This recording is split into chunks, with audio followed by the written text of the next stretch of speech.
Hey guys, Andrew from MarineMax Danvers. Today I'm going to be walking you through a brand new boat of ours. It's a 2024 320 Vantage. Welcome aboard the 320 Vantage by Boston Whaler. Starting here in the back, you see this boat's powered with twin 300 Mercury Verados. Plenty of power to get you up on plane. Very efficient engines. Also back here in the transom, you're going to see some rocket launchers. If you're fishing, want rods out of the way, they can go right there. Great thing that Boston Whaler does on the 320 Vantage is it accommodates everything. So this boat can be a fishing boat if you wanted to, or it can be a lounger. Got a big seat here. These seats fold down. It's really accommodating and good for entertaining. Making our way up forward, you're gonna see here we have a fridge, live well, prep station, sink. Can be used for numerous different things, entertaining or fishing. Making our way up here close to the helm, you're gonna see that we have a companion captain seat here and a single here.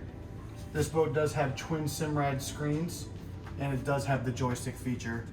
All the electronics you need on this boat to get to where you need to go. Making our way here up to the bow, you see U-shaped seating, very spacious. This boat does have the bow filler cushion that's installed right now. It's great for hanging out in the sun when you want to take a rest. If you want more information on this Boston Whaler 320 Vantage, give me a call. My name is Andrew. I'm MarineMax Danvers, 978-879-3721. Thanks.